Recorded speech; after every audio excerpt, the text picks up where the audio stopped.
Get straight into the first panel, Marios. The time is now. Laura, Monique, I welcome you to the stage here, and I'll leave you to the introductions and to take it away. Thank you. Thank you so much. Thank you. I do have the clicker. I hope the technology gods are with me today. There you go. It'll be a conversation. Good morning, everyone. My name is Laura Garriga, and it is such a joy to be able to be here for the 6th Athens Women's Football Summit. I kind of snuck in because I come from the world of basketball, not football. But I consider women's sports bilingual, and I am really, really fortunate, really happy to be here as a retired athlete and also as a founder of a women's sports entertainment brand called The Queen's Court. But this is not about me. Today, we are joined by Monique Choudhuri, Managing Director of Versify Consulting, Leadership and Culture Specialist, Board Director at Women in Football, MassApp, and formerly at Brantford FC. Monique has spent her career, as many of you know, because you know her better than I do even, driving inclusion and equity and belonging across sport and business, and she's been at the forefront of board-level change in football. And today is a really special day because we get to discuss the findings of the Women in Football Annual Survey of this year, which captures the lived experiences of women working in and around the game. Now, together we'll look at the challenges, which we have to face head on. However, we'll also be discussing the opportunities and the resilience and everything that can come from facing those challenges. However, before we begin, we're going to play a short video, so bear with me while I get my clicker. And again, pray that the technology gods are with us today. And we'll begin shortly. You won't always see us, but we're here. Winning trophies on the pitch and inspiring the stars of tomorrow. Even when we weren't allowed on the pitch, we kept the game going, and we still do. On the grass, in the changing rooms, and training grounds, in boardrooms and stadiums, in front of cameras and behind them. Breaking down barriers, we keep the game going, but we're still fighting to be seen as equals. You may not always see us, but we're there. We always were, and we always will be. Today, and every day.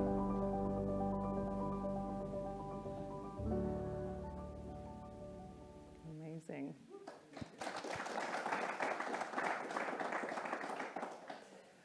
All right, well, let's kick this off with the first question. Monique, your career has been defined by leadership and culture change. How does the mission of Women in Football resonate with your own personal path and values? Thank you very much. It's really great to be here with old friends and hopefully some new friends that I'm going to make over the next 2 days. In terms of change, I think one of my values is about being just and being fair and being equal. And I remember those people when I was starting out that lifted me up and said, even if I thought I couldn't do something, you can do this, have faith in yourself.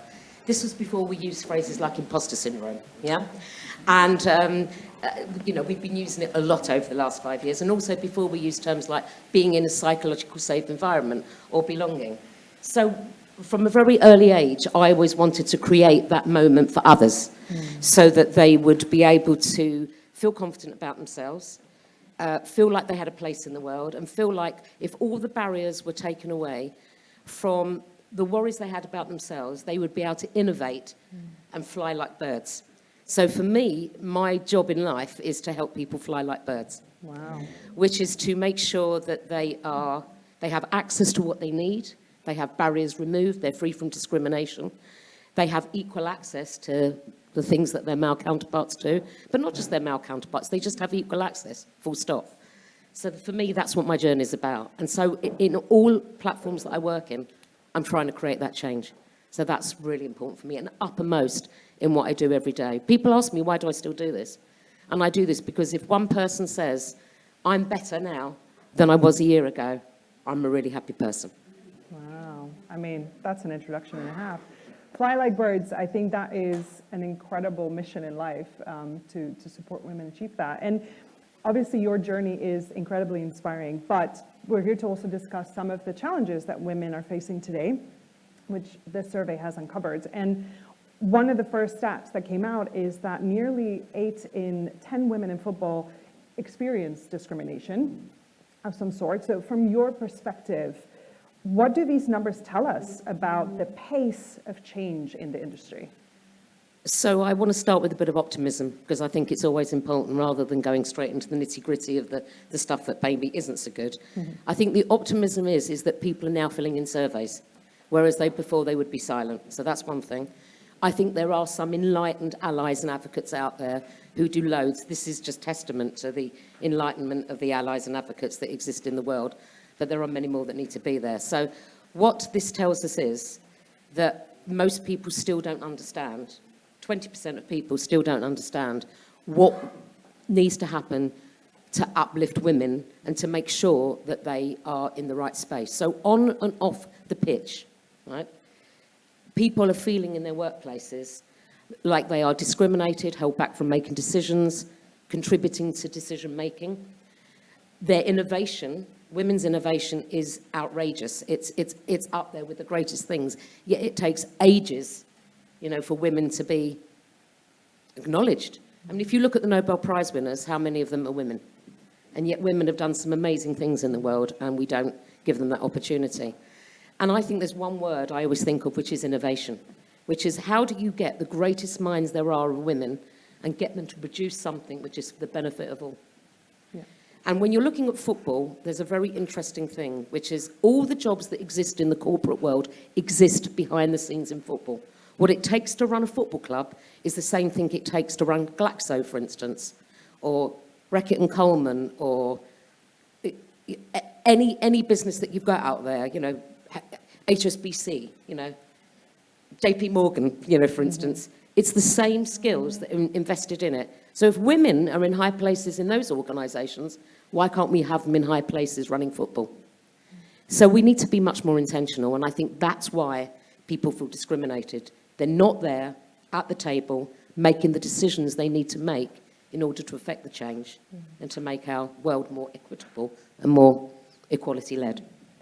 You mentioned, the words "don't understand," which I think sometimes it doesn't come from malice, right? It's just from lack of understanding or lack of knowledge. And in that same survey, you mentioned that 63% of women are still reporting sexist banter, jokes, things that seem very benign. But ultimately, do you think that this kind of casual culture is one of the hardest things to shift because people see it as so blasé, they don't see it as something serious?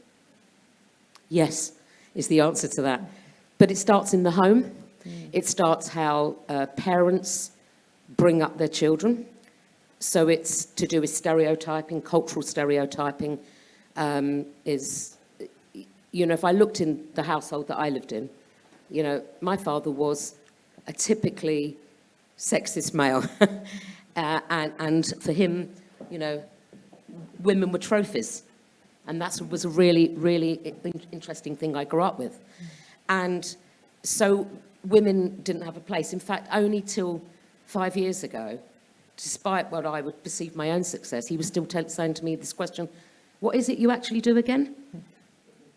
And then he had dementia, and he couldn't ask that question in a way that I could answer it that would go right into the sort of annals of his brain. Because I wanted to say, why are you still asking me that question?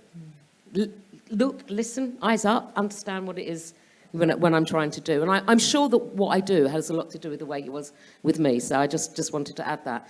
But I think that what we need to do is, it's not necessarily just about educating those that hold us back.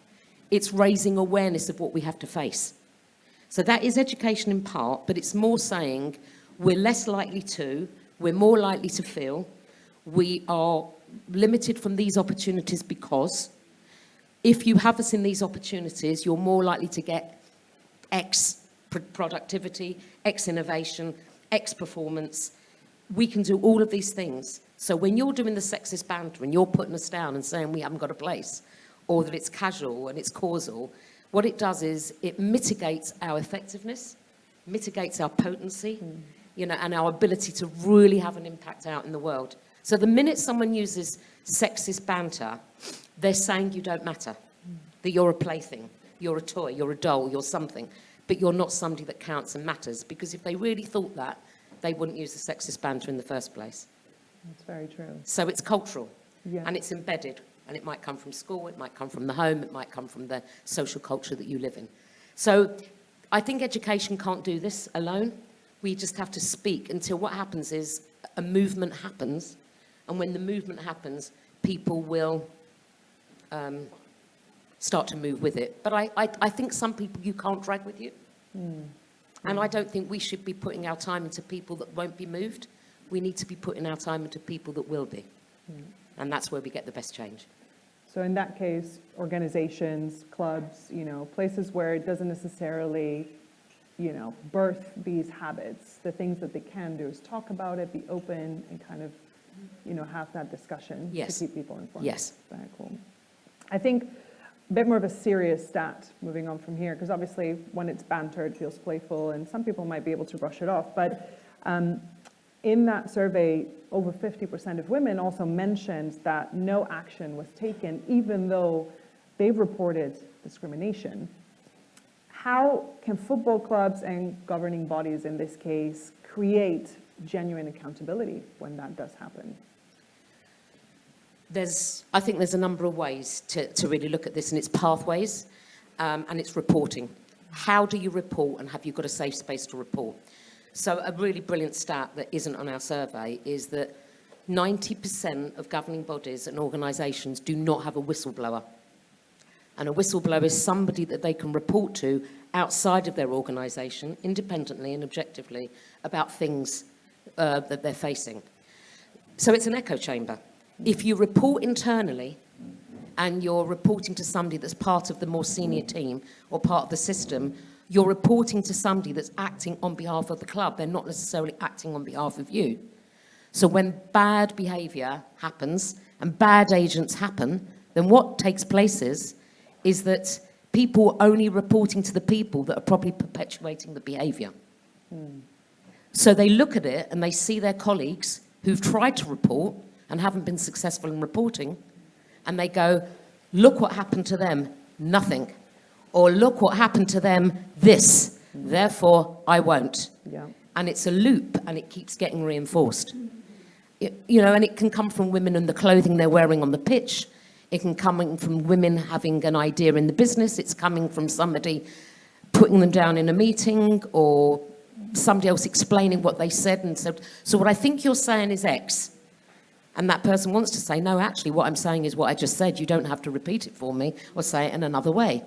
So people experience these casual micro behaviours on a fairly frequent basis. And women who work in football seem to experience it disproportionately more than others, you know, in other fields. So we have to get the reporting pathways right. We have to get them independent. We have to have senior people acting really quickly when things like this happen.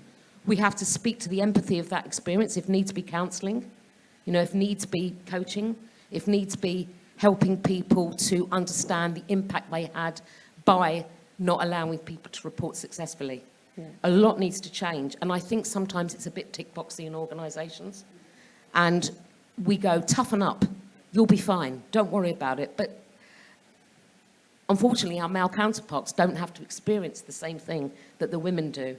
They have to work twice as hard to get half as acknowledged for what they are facing. Yeah. And that in itself is a bad stat. Yeah, we'll talk about that in a second as well. Yeah. I think one of the toughest areas to regulate, right? Because we talked about the home and education, we talked about clubs and federations and organizations, but agnostic of football, one of the toughest places to actually protect people or regulate is online. And a lot of these women, actually 76% of them, sorry, I know I'm throwing a lot of numbers, but I think it's super important, is they are actually experiencing online abuse during their career. They are. And the question here is, again, organizations can, you know, have a whistleblower outside, but how can they potentially protect their employees online? Great question as well for parents, because I'm sure a lot of us are like, oh, my daughter, how can I protect her? Well, first of all, we talk about in social media a land of what we call comparanoia. And if you haven't heard that word, it's younger people, particularly Generation Z, and we now think it's going to be harder for Generation Alpha, so they're the 12 to 15-year-olds coming up now. They will always use comparison to see how they fit in the world. They're always looking, comparing and contrasting themselves to other people. And then they get paranoid about, do I look right? Do I sound right? Do I feel right? Am I posting the right things? Do I need to do this to impress my friends or be approved of, etc.? So that sets up really bad behaviour. So they're bad agents. And what it does is it triggers a whole process of mental health issues that we're facing, you know, in a massive way right now. So that's one thing. But then what we've got is the publishers and the platforms. So you've got, you know, Threads or X or Insta, Facebook, you know, any of the others, Snapchat, anything anyone's still using, Reddit, you know, they're all there. And the same threads are being posted on all of these things. Now, we have to ask ourselves, do these people have a responsibility? So, it's an interesting thing. My son works at an organisation where he investigates things in London called Control Risks. And what they do is they investigate people that publish online and post online. And I said, when somebody publishes, everyone says it's anonymous and we can't get to that person. Can you get to them? And my son said, you can. Every single person, there is a trail. There is a social media footprint of everybody that posts. When somebody posts and they're a bad agent and a bad actor, the question we should ask ourselves is, who is responding to find those people? And who's behind that network of people that are posted? Sometimes it's an isolated person sitting in Malaysia who just gets on a bandwagon and has a thought and then they post. But sometimes it's part of a movement, you know, where they're all posting like that. So the publishers and the platforms have a responsibility. The government has a responsibility to create an online harms bill across the world, all governing bodies, to make sure when anybody faces this, the action is severe for when people post. So that's why it's difficult to do, because what you're asking to do is convene a whole load of stakeholders in order to make a change. So women in football were invited to 10 Downing Street, which was the biggest privilege of my life, to meet the cat that lives at 10 Downing Street. If you live in the UK, you'll know what that means, actually. That cat is no longer with us now, but I wanted to have my photo with the cat. So the most important thing is that we were asked to contribute a lot to that bill. And you know what? Very little of it was included in the bill. And if you are speaking to the people that can make a change, but then they don't listen, where do you go with that once you've done it? Now, we had Sanjay from Kick It Out, very articulate man, very influential, chair of a number of boards, and still it didn't make a change. So I ask the question is, what is their motivation for changing? How much change do they want to see? And until they do that, we aren't going to see much difference in terms of what's going on. I know that's not great news. I know that's not what you want to hear, but that's the real scenario of what's taking place. Yeah, but it starts with awareness, right? And I think we all know that the scene online is uncharted in many ways and open waters of, you know, opportunity sometimes, but also oppression. So it starts with awareness and it starts with knowing where we're facing and what's happening. There's one thing I wanted to add. You may have all been aware of the Jess Carter abuse that was online recently. She had to, after the Euros, face unbelievable and disproportionate amounts of abuse. And guess who was the one that had to deal with that? Her. She had to deal with the impact. She had to deal with what it said to her mental health, her state of mind. Yes, she had support, but I'm going to guess, I'm going to take a real pop here, and I'm going to take a guess, she did not get the right amount of support in order to help her. That will be imprinted. So I had a death threat online when I did a lot of equality change and inclusion change at Brentford. And somebody said, blow up the stadium with Monique Choudhuri in it. And I phoned up our sporting director, who arguably is one of the most important people in the landscape at Brentford, and I said, I really don't feel safe coming to games. He said, I think you are okay because of the type of people that did this. He said, but I want you to come and sit with me. If you don't feel safe, I want you to come and sit with me. Come to my box, come to where I sit. We'll talk about this and how we can make it better. And what we did was, as a result of that, we changed our whole reporting mechanism. And I had to say, I feel scared, I feel unsafe for somebody to do something about it. But I had to do it privately, not publicly. And police didn't do anything. No, of course. I They mean, didn't do again, anything. it's that hiding behind the anonymity element as well. Correct. Let's talk a bit more about barriers and recognition. You Yes. mentioned earlier the fact that most women, in fact 86%, still believe that they have to work harder than their male counterparts to get the same recognition. And it's also worth mentioning that the men in the survey, majority of which also said yes, they agree that their female counterparts need to work harder in order to get the same recognition. What steps do you think we can take to level that playing field, pardon the pun? I think there are many steps, but the one word that I always use, and I hope this translates across languages, being intentional, is absolutely knowing what you have to do to make the change and looking to make that change, not having to have somebody lobby you to make that change. So it's, who are the great women in your organisation, right? How can I develop their careers, help them become more senior in their organisations? Are there any barriers that are faced by our internal systems that I can actually help them grow and help them get better? That's one thing. One is to publicly recognise women for the work they do, not take credit for the things they do when you haven't given credit to the people that have actually done them, which is one of the biggest things that I actually see. And then when recruiting and trying to be inclusive in terms of the recruitment, it's not good enough to say, well, we had a woman in the lineup, but they just weren't the best person in competence. Well, I don't agree. If you're saying you've only got one woman in the lineup and there are 9 men in the lineup, did you really go far and wide? Now, a lot of women aren't entering the football industry because they are feeling it's hard to make themselves known, to make a living, to be successful. And that's a shame. That's a shame on everybody that's in the landscape for that actually happening. So you have to be intentional. When you say you're inclusive hiring, you have to go far and wide, not just use your networks, go to so many different places to try and find the right people. When you get them in your organisation, don't let them slip through like sand through your fingers. Really work hard to develop them, give them a sense of belonging, develop their career, and really understand what you need to do to bring women to the top. Not just drafting women from outside football, because that's what happens. People are drafted in from outside football to do the top jobs, but the people that are in football are not given the top jobs. So on this point, right, you mentioned not letting them, slip through the cracks fingers, yes. and through the fingers. What role does the investment in training, in professional development, and in leadership, play in this space for women? Well, I think it's absolutely crucial and pivotal. The more investment you get, the more you shore up your structures. And when you shore up your structures, you have more money in order to make better choices in terms of what you do. Otherwise, when you're short of money, you become that echo chamber, and it's a bias process. You go to who you've always known and go to what you always do. I love this when I look at football in the UK. I look at the same men going around failing at clubs. And then the next, they turn up at Nottingham Forest. Wow, they're now going to turn up at West Ham next. And then they're going to turn up at Burnley, and they're going to turn up at Leicester. You know and I know that's what's going to happen. And I'm sure it happens in all the countries in Europe. Same old people. Look outside. Where do you go? So when you get investment in, money doesn't change it. What it gives you is the freedom to make different choices.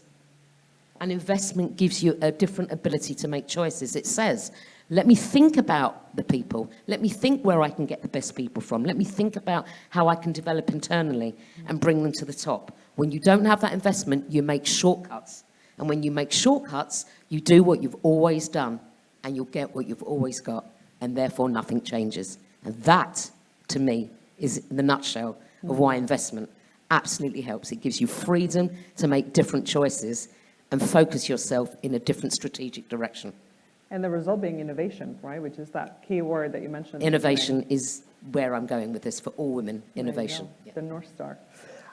Listen, one of the things that we talked about at the very beginning of this chat is we're not just going to throw challenges at the team here. We're not just going to talk about stats. We're also going to talk about optimism and the future, right? There's actually one of the things that is beautiful from the survey is that 77% of women say they are very optimistic about their future in football, which I think is incredible.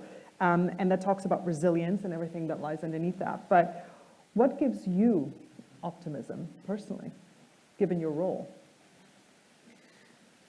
Because I have seen incremental change, and that's what gives me optimism.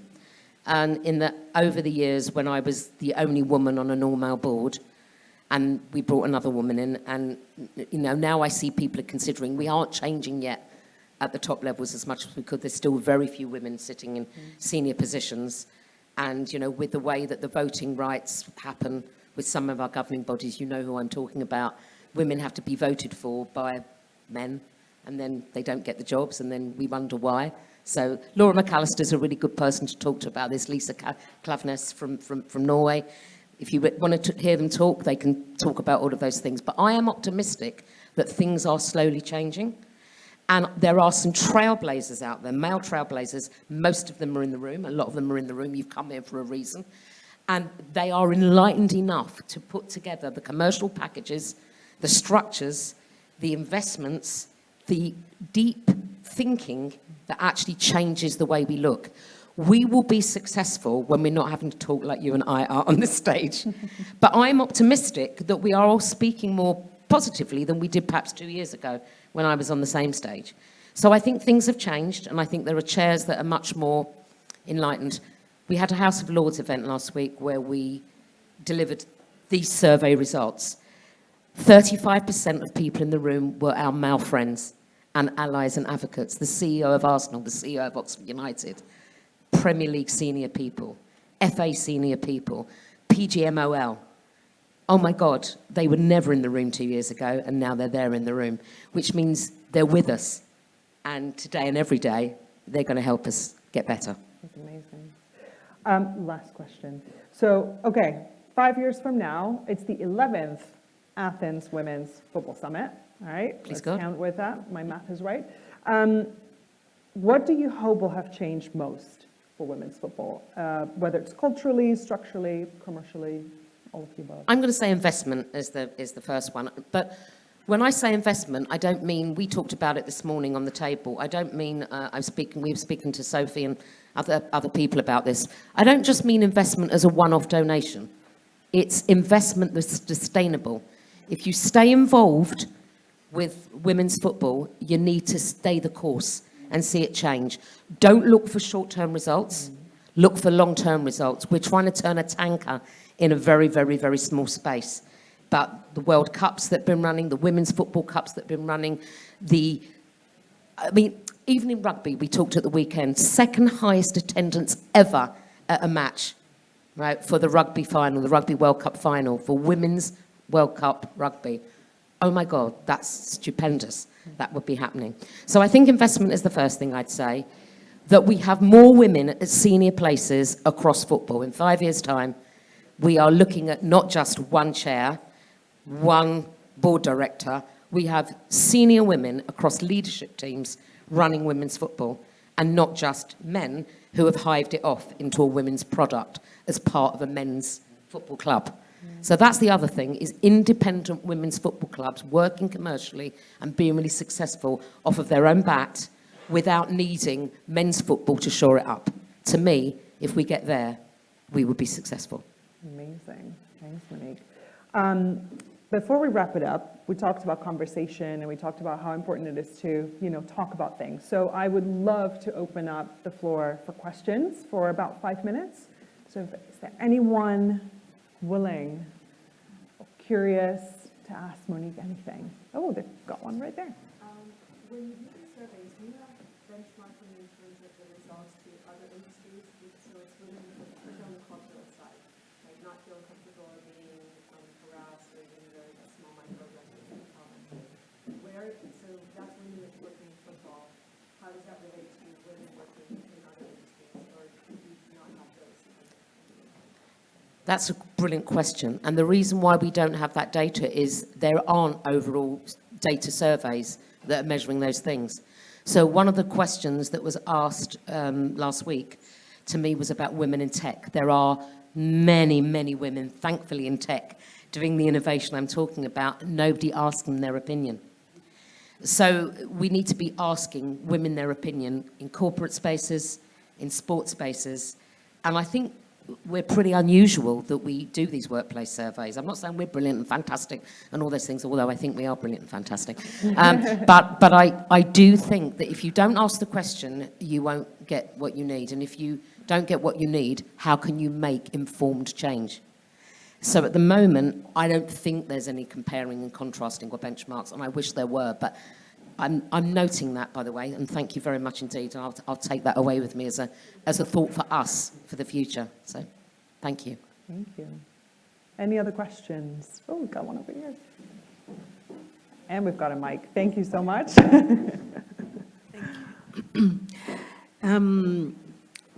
Besides the other challenges that women face every single day, there are microaggressions.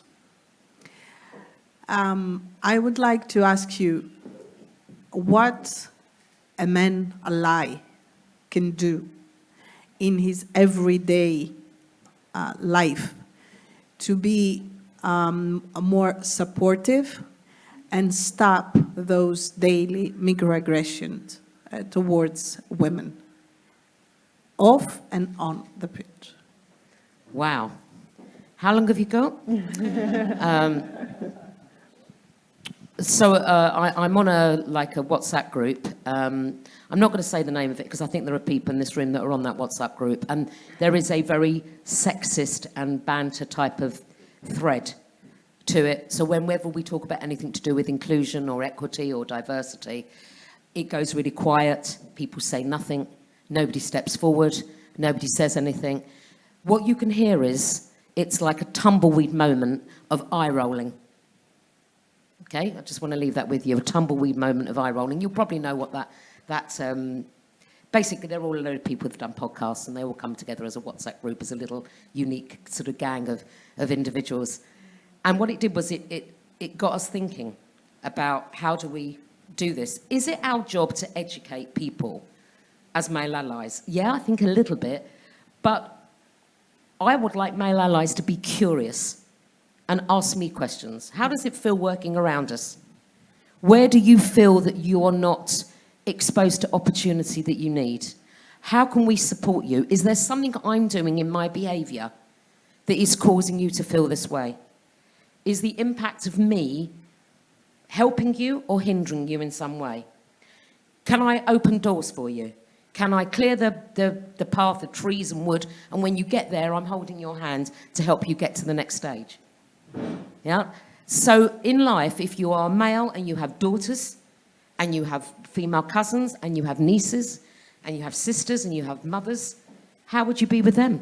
Ask yourself, how would you be with them? And do you afford them the same equality and the same compassion and empathy as you would afford your male, counterparts? I hear it in my husband's friends. When the girl's got a new boyfriend, they go, oh, he's punching, very nice thing to say, but what you want them is to be loved and love right back. You want them to feel like they're respected and all of those things. So I think allyship and advocacy for everybody starts in our everyday life. And then when we go out to the sports field, is not to perpetuate that thinking when we're out there. And just be curious enough to check your own behaviour and say, what am I doing or not doing that may be contributing to other people feeling this way? Amazing. Thank you. That's a great question. I think, we've got one more. All right. No? Yeah? Let's do one more, and then the gentleman in the back.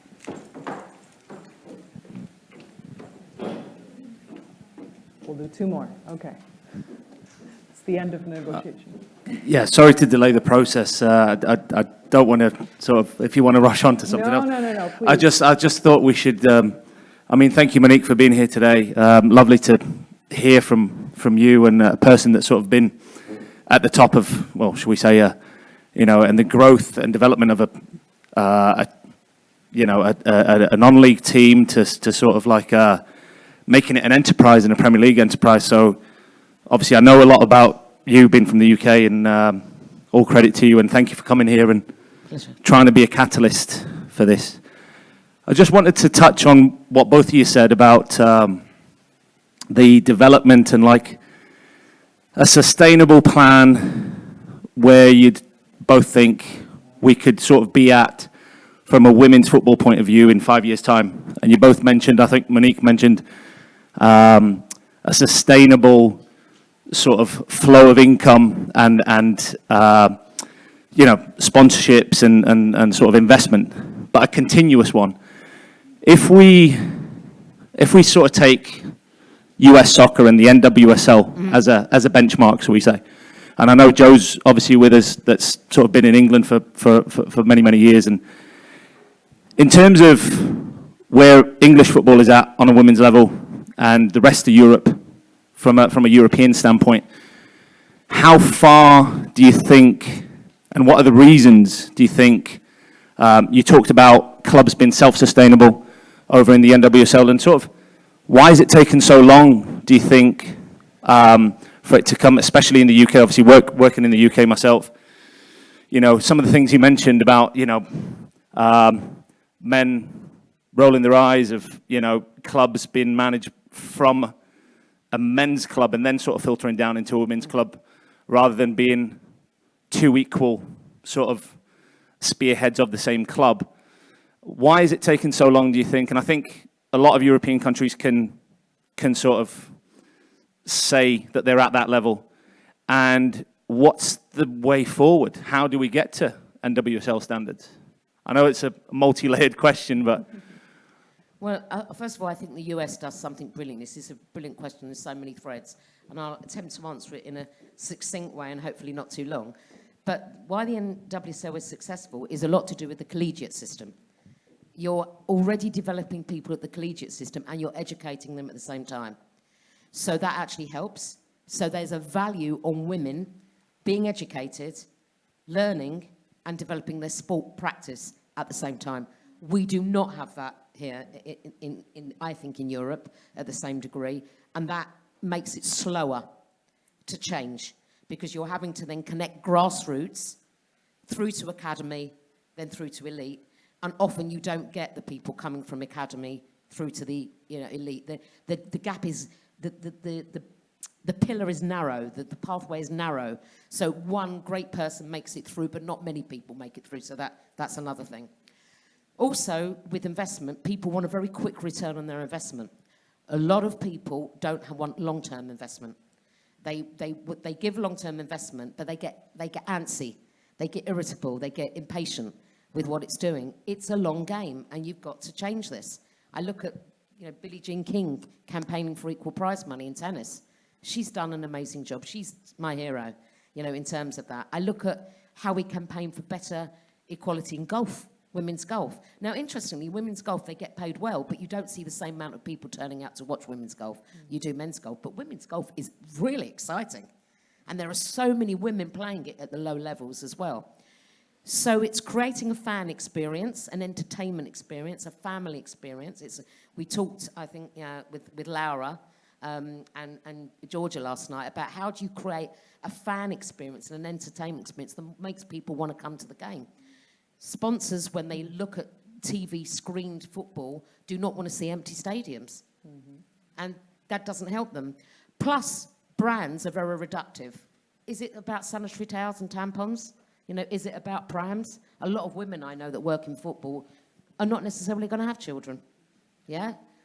So think strategically, think cleverly about how you invest and what you invest. And when you give your money, give it for certain projects. Is it to coach people? Is it to bring people up from grassroots? Is it to invest in good recruitment? Is it to shore up people so that they've got enough money to build their brand and build what they're doing? Give them brand awareness, help. Don't just put the money in, give them help. So sponsorship for purpose is the way I think it needs to go. When you get sponsorship for purpose, everything changes. Men have not had to fight for that. They've always had that sponsorship. And they've not needed it for purpose because it's invested in right in the beginning. I hope that answers your question as succinctly as it can do. On a personal note as well, I played D1 basketball in America, hence the accent, stuck around. And I played for the Spanish national team. I was playing in a high school that was sponsored by the Spanish Federation. And I remember going to America, walking into my first game and almost having to walk right back into the locker room because there were thousands of people there to see me when I was used to 25, half of which were family and friends. And I remember thinking as well, during my last college year, I went and said, I'm going to get an internship in New York because I really want to go to the city. So I handed in my resume to multiple companies, and every single American company that I spoke with, they're like, oh, you play ball, you've got leadership skills, you've got resilience, you've got communication skills, amazing. I love my country, I'm from Spain, but when I went to Spain, the comparison was vastly different. They thought I was having a jolly. They thought it was like, oh, aren't you cute? Did you have fun? I'm like, this is my profession. It's my lifestyle. And so culturally speaking, there's some process as well here that we can grow into to say, oh, this woman has dedicated her entire youth from teenage years all into her adulthood, into sport. What skills does she have that others might not? And I think that was one of the things as well for me that I remember coming into Europe and being like, oh, this is not as valued. And to your point earlier in the survey, we have to demonstrate actually, I have this. That's a great question. I think we've got time for one more question. I think, there you go. Hi. My question is, I had a change of career. So when I told my family that I'm going to work in football, my son who plays professional football said, Mom, they will eat you alive. Now, very encouraging. It's different now, but my question is, what do you think women need to hear so that we have more women working in football, as coaching, scouting, in different roles in football, that what do they need to hear to know that it's psychological safe to work in sports? So for me, it was very different. I'm marrying the loves, the psychology, the education, and the football, the things that I love. And I said, no, this is what I'm doing. So I had the right mindset to change it. However, a lot of women feel that they don't belong. I'm not sure. So what do you feel that they need to hear so that they get involved in the game? Well, I mean, I could tell you what I needed to hear. I needed, when I did something right, for somebody to say, you did that right. And I needed people to tell me when I didn't do something right, that I didn't do something right. And I needed people to ask me for my opinion, because I had ideas. They weren't always the right ideas, but they were ideas and they can contribute. Afford me the same economy as you give to my male counterpart. Ask me for my advice, ask me for my input, give me feedback, ask me for feedback, treat me in the way. But I think women need to hear that they are leaders of the future, to your point. Give them the skills.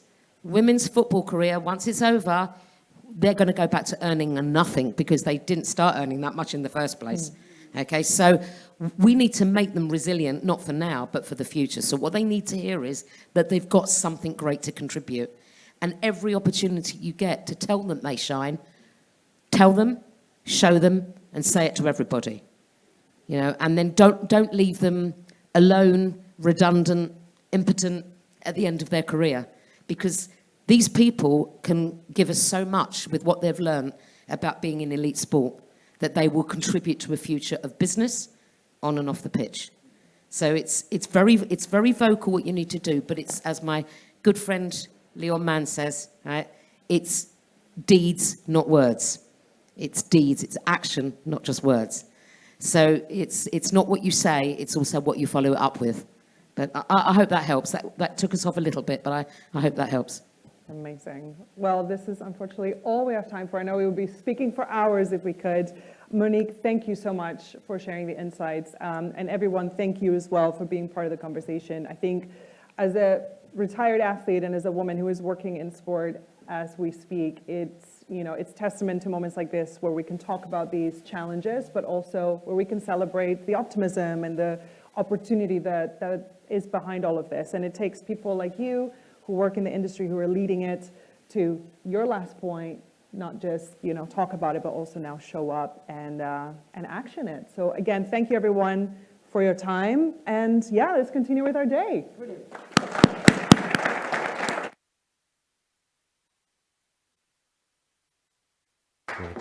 Thank you. Yes, of course. Thank you. Wonderful start to our morning. Great involvement from everyone as well. Plenty more of that. We'll keep it moving. We do have our next panel coming up shortly, growing women's football from a league perspective. However, before that, we have a short video from a good friend of ours, Karen Dobre, who has released a new book. She unfortunately couldn't make it this year, but when we're ready, a short video from her, and then that next panel, and Dana.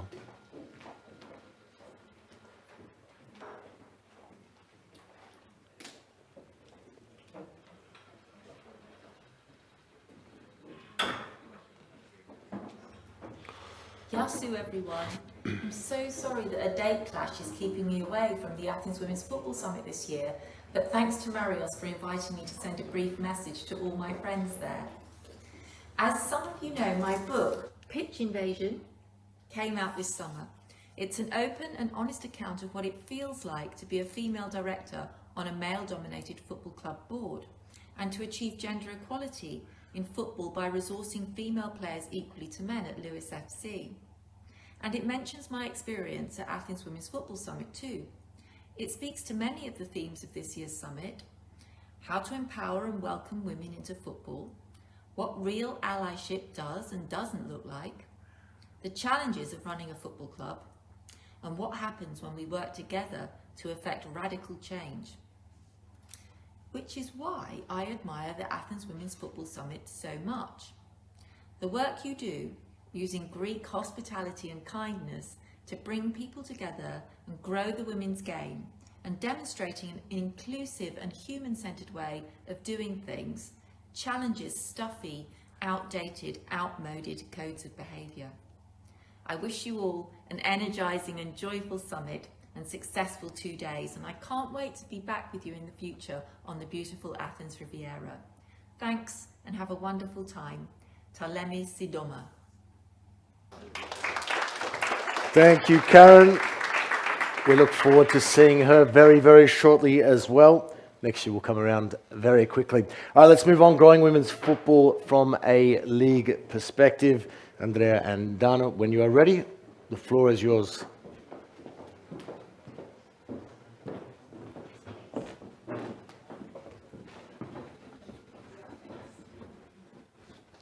Voy a comprar el libro.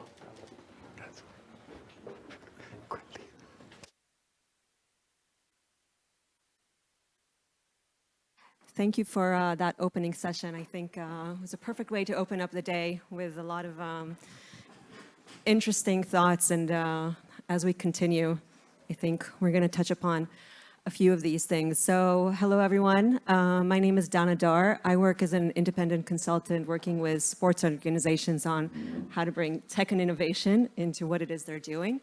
And I also work as an advisor to investors. So when they're looking at investing into sports, also how to invest into the sports business that goes around it, because as we know, the operational side of running a football club is just as important as just throwing cash at it.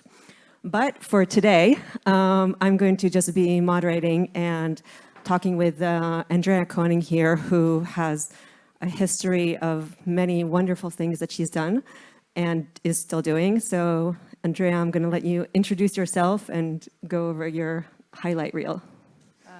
Hi, good morning, everyone.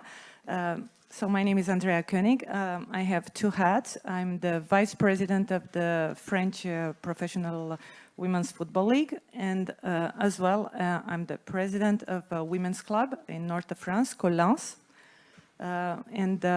Basically, I'm trying to use the club experience to leverage what I can do at the league. So for the purposes of this session, we're going to stick to the league perspective, as we've been asked, but please feel free to bring in your perspective from the club operations side as well, since I think it's interesting.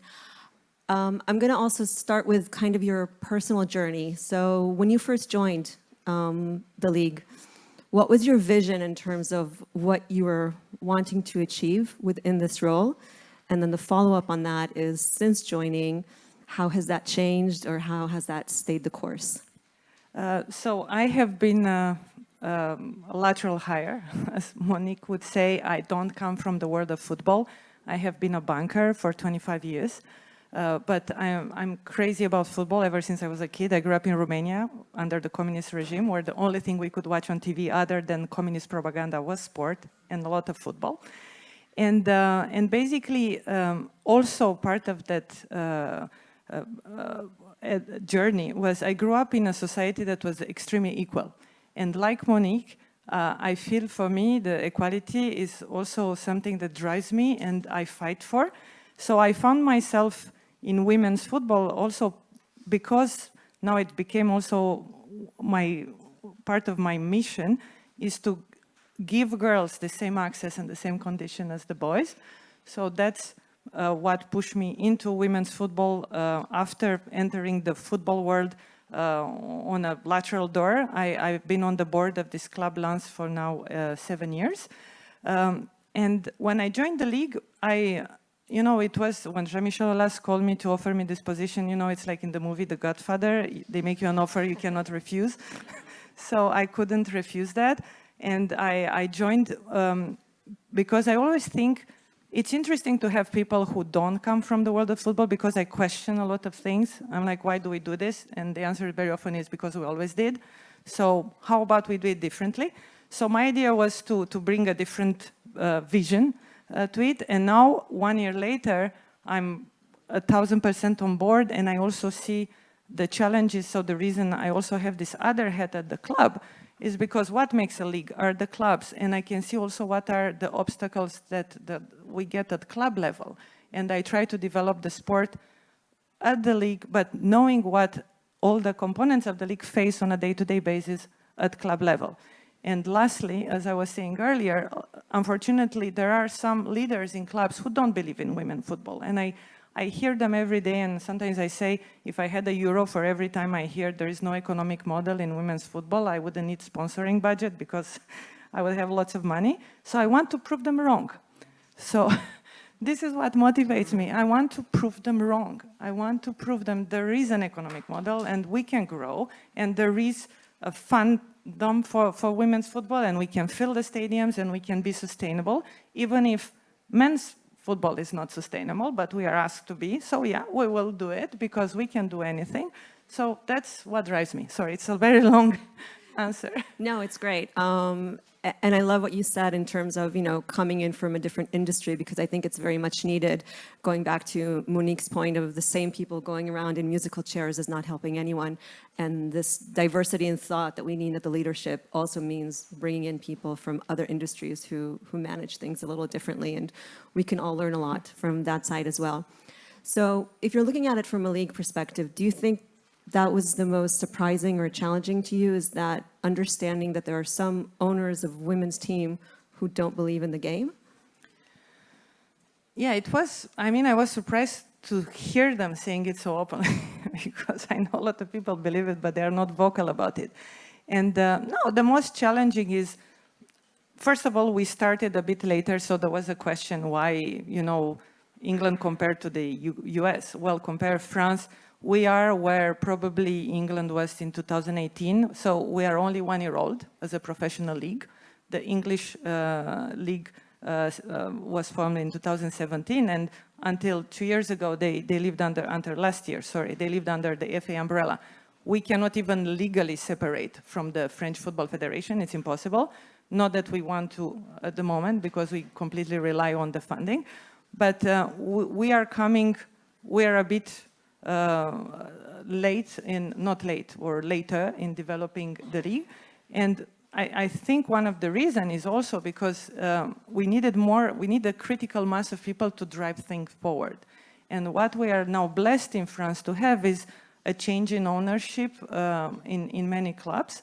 There is a lot of Anglo-Saxon influence, and they believe in women football because they see it. Even my own club, Lens, even if it's owned by a Frenchman, he lives in London, and he sees women football advancing in England, and he completely believes in it. That's why I believe a lot in the power of example. So I think now we have a critical mass of people who are very interested in bringing the women's football forward, and I'm very confident we can achieve a lot more, because now all these lonely voices are less and less vocal, and we shut them off by proving things can be done. I'm going to touch upon the investment side in a moment, but you said something really interesting, and I think it's a follow-up to the question that was asked earlier, is that where you are in the stages of, when you're comparing yourself to either the UK or the US. Are those kind of templates that you're following, or is there something specific that you would differentiate what French football, since it's hard to do a copy and paste of, oh, it worked in the UK or it worked in the US, because the culture is different, the environment is different, the professionalized of the clubs and the players is different. So how do you think, yeah, there is a template to follow, but how is French football differentiated? Or is it? It might not be, I don't know. Yeah, I believe in stealing ideas from everyone. So not just for the English football, but from the French basketball, from, you have to be, I always say, you have to be like a sponge and you absorb ideas. If you see someone doing something right, why? For example, I talk about French basketball because this year, we're introducing at the league a system of labels, we call it, where basically we pay the people who reach this label on like player pathway or marketing or fun experience. And this is something that the basketball league gave us the idea. So I look up of the people who succeed in and in women's sports first, because we have similar challenges, but we are, I don't like to say we are stealing all the good ideas from wherever they are. And what works in, and also you learn from their mistakes. For example, I grew up with the English football because I lived 20 years in London. But, for example, when we can argue about this, but when you go too fast, in consideration with where the economics are in your league, for example, in England for 2 years in a row, in the championship, one club chose not to participate because the standards were raised very fast. In the context of the French football, imagine where our TV rights went almost down to zero, we cannot go as fast as we like because some people, more and more people can't follow. So sometimes you have also to learn from others in terms of what can we also avoid, let's say. So I love that, stealing the good ideas and definitely learning from others' mistakes. Talking about that, I think in France, let's say the men's side is having some issues, especially on the financial side these past few years. And since most of the clubs are still very much tied to the men's side of the game, how do you approach those challenges that are, how do you, on the one hand, you want to keep the women's separate because you want to grow the game, but there is an overall economic challenge that France and French football is dealing with? Yeah, so basically, last year we were extremely afraid. So for those who don't follow men's football, the TV rights in France literally collapsed this year, and as the women's sections are basically tributary to the men's, we were fearing that many clubs might choose to just shut them down. So even if it's unfair, so just to give you an idea, the cumulative losses before player trading of the men's clubs in France, in Ligue 1, Ligue 2, for last season were 1.3 billion. I think if you put together all the women's budgets, okay, maybe excluding Olympique Lyonnais and Paris Saint-Germain, you are at 2% of that. And yet, the first thing they would do is to close the women's section because there's no money. So despite the fact it's a disproportionate thing, this is something that risks to happen. And some club owners were very vocal. And one of them was, for example, Montpellier, whose men team was relegated this summer. So the owner said, I cannot afford to run my women's section. I'm looking for a buyer. And yesterday we announced, so the women's section separated and has been purchased by an investment fund called Cracks, run by Beck Smith, who's a former international player. And basically, we try to find solutions because some clubs will choose rather not to have the women's section, even if it costs them less than 1/40th of the men's budget, because it's cost cutting. So we are very open to, I don't think there is a unique model, either women only club or, because it can work very well together. as maybe there's no one left in the room who doesn't know that my gold standard is Arsenal.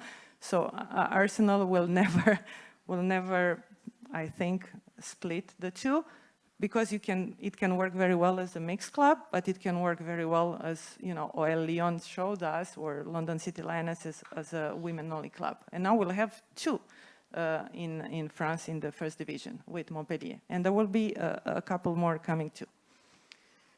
So from a league perspective, how do you see the role in terms of helping the clubs either, or are you just leaving them to their own kind of, you know, the owner and the leadership team needs to figure out what their strategy is and we need to accept it? Or is there some kind of discussion and influence that you can have? Yeah, so basically our league, what I like about it, it's very collaborative. So we have a board. I mean, I'm not French, so I can make a joke about French. We have all the unions that you can imagine on the board. The union of the player, the union of the coaches, the union of doctors, the union of referees. But the good part of it is that because we all are together, when we make a decision, everyone is involved and no one can come and criticize because everyone was part of it. So when it comes to helping the clubs is, first of all, we try, okay, monetary, right? There is a lot of money that comes by obtaining the license. We give these labels, which give you extra money. If you have an academy, even more money. So there is the monetary aspect. And then there's all the structuring we put in place through the club license. So we raise slowly the standards every year. So we ask questions into how you need to have a minimum amount of staffing. You need to play on certain type of surface. You need to have people in roles that are dedicated 100% to women, because as we all know, and I see in my old club, usually there's the same person doing both men and women, meaning the women are at the bottom of to-do list. If at the end of the day you might have 5 minutes, you'll do the women. No, you need to have someone who does women's comm, women PR, women's tweets, women everything, 100% of the time. Otherwise, it's not working. And also what we try to do at league level, and it's worked extremely well, is sharing best practice and creating a bit of, you know, we're all competitors. So one thing is about, for example, the record of attendance. So we all try to beat each other in terms of who can bring more people to the stadium. So as of today is my club who has the record for this season, but is going to be beaten this, and I'm happy as a club, maybe not, but as a league, I'm so happy this tomorrow it's going to be beaten by Nantes, who are receiving Paris FC, and they're going to have more people than I had at my game. So we are trying also to basically create a bit of emulation by appealing to the competitive spirit. We are all competitors, right? So. And I'm assuming that can be a challenge because on the one hand, as you said, you're all competitive, but there also needs to be a collaborative effort. Mm-hmm. So it's finding the right balance. And so if we're talking about, let's say, commercial opportunities and collaboration, is there also, you talked about structures, so structures for data sharing among the clubs, or suggesting help with the fan engagement side. How do you help bringing in attendance? So a collaborative effort on that, but still being competitive. And I think one of the issues I've personally seen from many years working in this industry is that men don't like to share, whereas in the women's game, it is a little bit more open. So can you talk a little about that side of it? Yeah, I mean, you know, the most vocal person about this is Michelle Kang, who we're lucky to have among our owners. And she says, you know, the rising tide lifts all boats. So in women's football, it's in everyone's interest that we all do well, right? So, for example, at the league, you were talking about data sharing. So some clubs can afford super duper, you know, cameras and analyze. So then we bought for every club in the first and second division a system called Pixelot, which is basically it films it films every game, and at the end of the game you have every data you want after the game. So, and all the clubs have access to it. So it's not just the rich club who can now have access to data, but all of them. When it comes to commercial, again, we brought a software called Greenfly, which helps the players use their social media by putting reels from their games directly. So we try to basically give them the same arsenal, so it's not just the rich club who can do better than the others. So I think a league should do that. Try to even the playing field as much as possible, because it is, and there will always be a difference in means, but you have to give a basic that's okay, don't laugh, it's not my communist upbringing, but there has to be a minimum that has to be given to clubs. And is that a thought shared by all the club owners? Because some might have issues with proprietary No, I data. think they all are into the, as I said, again, the collaborative spirit of our board is that they all understand, no, it's for the greater good of everyone. If everyone does well, if there are more people in the stadium at Nantes, the guy from Saint-Etienne is going to say, okay, I want to bring even more people myself. And they see that with more people in the stadium, you have more media focus, or, and then the sponsors. So you actually, on a different note, I think the bringing people to the stadium for me is the number one, is the key thing we need to have, because then it creates a virtuous circle of sponsoring, of media interest. So I'm laser focused on bringing people to the stadium. Which is, I think, number one, right? The fans are, football is nothing without its fans. I do want to touch a little bit about the specific aspect of France, and you mentioned there's 2 clubs that are not only achieving on the pitch, but have, global brand recognition, and then there's a big gap between the rest of the clubs. And how, as a league, like what type of structure, or what type of, what are you putting in place to help close the gap, and also have it filter down the pyramid, because you also need the second division and the grassroots level to uplift the entire ecosystem. Yeah, it's clear that you have to have a competitive league. People are interested only, if you know every day in and day out who's going to win it and who's going to win every game, why would you show so we need to have a competitive league. So what we do, first, on a technical point, we created a playoff system. So then, even if Olympique Lyonnais finishes first in the regular championship, maybe via the playoffs, everything can happen in one game. So maybe, you give extra chances for someone else to win it, as it is now. Then, again, is given equal distribution. So, for example, in men's football in France, the difference between what you give, what the men's league gives to the first and the last is 1 to 9, almost 1 to 10. We give every club the same amount of money. So then it doesn't matter what your sporting performance is. So we try to give them, as I said, an equal arsenal. Then, obviously, I was talking about the changes in ownership. So there have been last year, and it's happening this year, some clubs have changed owners. And we are lucky that, for example, Saint-Etienne, the owner, the Tannenbaum family, they put a CEO, Ivan Gazidis, ex-Arsenal CEO. He saw women football, growing up there. So he's bringing that. Paris FC has been just bought by the wealthiest person in France. The women's team is doing much better than the men's team in that club. So they know they can leverage that. So, and then Crux bought Montpellier. And I think there's going to be more and more, as I said, people who will invest in women's football. And for me, I believe we will become more and more competitive that way, through investment.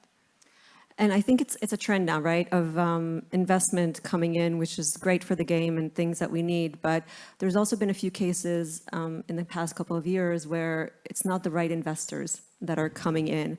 Yeah. And I think the more it opens up and the more I don't want to use that word, but I will use it. For some people, it's become a trend, quote unquote, to invest. To invest. And so, as a league, what's your responsibility to help do the vetting, to make sure that it's the right investors that are coming in, not only the ones that are, we discussed short-term, long-term, but the ones that are not going to go bankrupt after 2 or 3 years, as unfortunately we've seen happen as well. Yeah, in France, there is a system which I like. It's called DNCG. It's basically the financial controller of clubs. So we have it for all the clubs, and at the French Federation we have for either the clubs who are separate from the men or for the amateur clubs. So there is a vetting right there. A club cannot start the season if this organization doesn't believe they can end the season. So there will not be a bankruptcy within the season because there is a financial controller who does just that. Then also you're talking about what kind of investors. What I really like, for example, in the case of Crux, is run by a former women footballer. Like, she knows, you know, it's not some guy from Wall Street who says, oh, football is an asset class, okay, I want a bite of it. And then he might do things right from a financial standpoint, but by the funds and by the sporting success might not be right. Here you have people who understand the challenges of women football, and yeah, they raise money, but they will use it purposely, knowing what they get themselves into.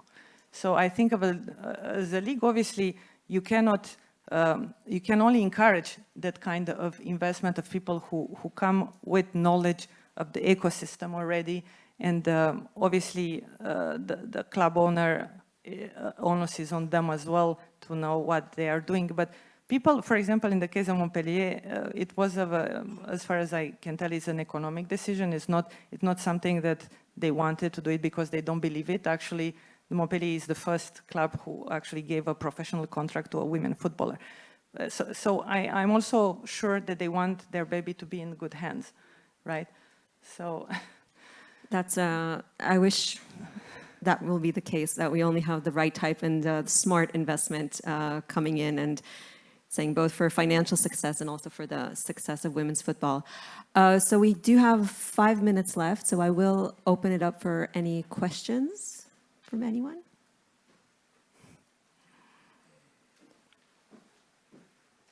No questions. Oh. French, speaking to French. So I will open the debate on the playoff. Do you really think it's a good thing to have playoff in the league? Because my view is that we don't have yet enough competitive league to live with playoff. Well, I think the experience of the NWSL, where there was actually, I think, one spot has been taken by KC, and 5 or 7 or 6 or 7 are still open 1 month before the end of the season. We basically know that in France there is competition for 1 spot, because the first 3 are going to be taken by OL Lyon, PSG, and PFC. So how does it really, entertain the league? So I think first, I think we should try. I think we should try everything. When I came at the league, the playoffs were already there. I think, for example, when I see Dijon, how proud they are to have played the playoffs, I think it's cool to be that 4th team and aim to be that 4th team. Secondly, I think we need to do everything we can to make it more unpredictable. And as I said, in a game, as we all know, whoever watch a football game, anything can happen.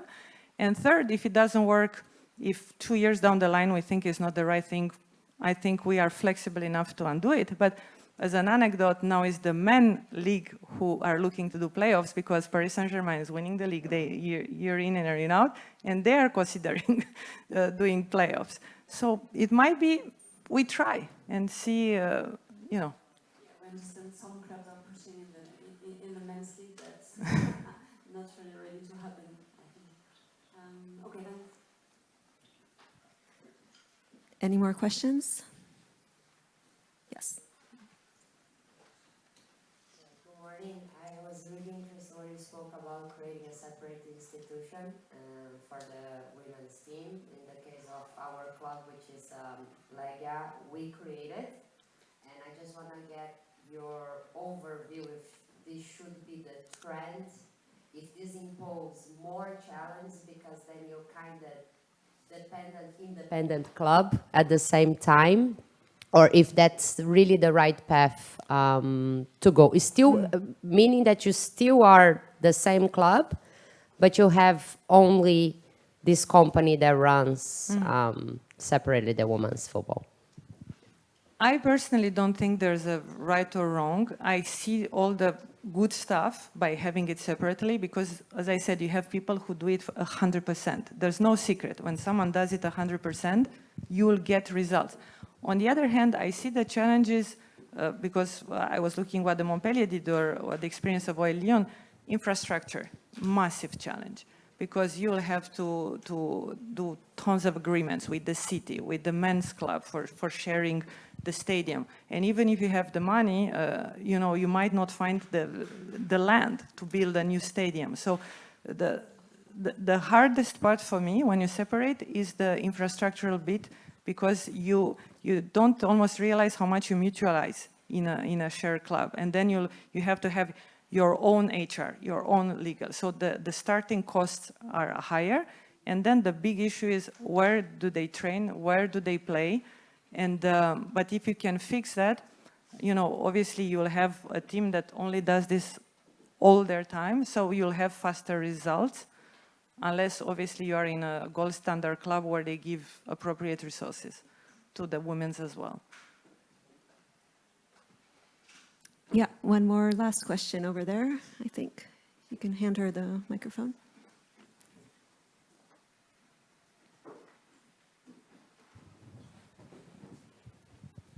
So you spoke about the importance to bring more and more people to the stadium, to develop also the visibility of the women's football, and your team was able also to break a record for the last time. So what your team did, and what do you think women's team can do to bring more and more people to the stadium so that people are more and more interested into this sport?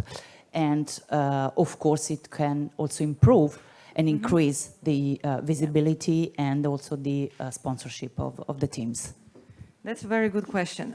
So basically, first we have to have a strategy. So you cannot just improvise. So we spent the whole summer thinking, who do we want to attract to the stadium and how?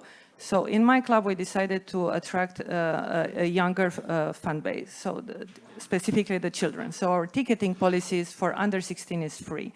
Then how do you reach them and how do you get them to come to the stadium? What do you offer around the game? So we came out with so many ideas, like we have a library, a mobile library. When they come, they borrow a book. So we stamp it and they bring it back, they get another stamp. At 5, they get to a tombola to win a player's shirt.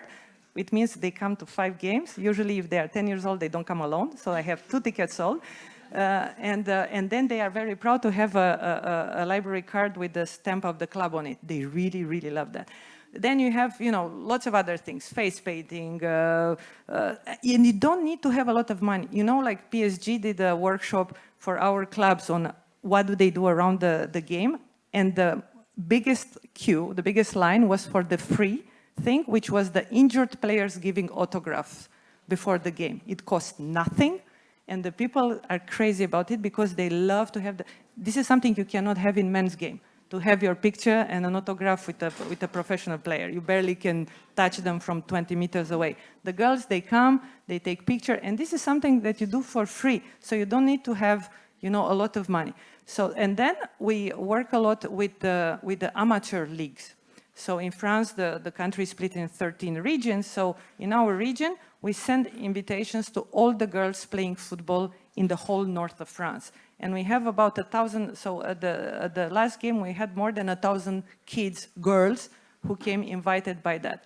Then I did something, when I say I steal ideas. So I read somewhere, when Manchester City built a new stadium for the girls, they did door-to-door in the whole area where the stadium was. So I printed flyers and I went door-to-door around the stadium where the girls at Lens are playing. And I'm like, hi, we are playing here every other Saturday at 5 o'clock. Please come and support the girls. And it worked. The neighbors are coming and they are part of the community. So so the recipe is try to think as many things as you can, do them, and and then we don't talk about comms. You have to obviously make sure that the comm guy doesn't wait for the day before the game to announce that, oh, by the way, tomorrow the girls are playing. You start literally 3 weeks, so you have to have a communication strategy in place. How often do you post? how do you increase the frequency? Then, you know, like when you want to establish a record, say, okay, 5,000 tickets bought. Can we go for 6,000? Why? We made it 10,000. Let's all push for 12,000. So you have to have a strategy in place, but you have to have people who only do this, you know, at the end of the day. So I go back to my thing. But think of there are lots of things you can think of which don't cost, they cost time at most, like the door-to-door thing. But you know, people, I knock at the door and like, hi, I'm the president of Lance. They're like, oh, I'm so honored. I'm like, you have to come. And they come. I love that. Yeah, I think be as creative as you can be is what we're going to take away from that. It just costs time and know your community, right? Yeah. So know what works for your community. It's all about community. Yeah, so thank you so much, Andrea. Unfortunately, we have to end the session right now, but I'm sure any more questions, find her over coffee for more. Thank you. Thank you, Dana.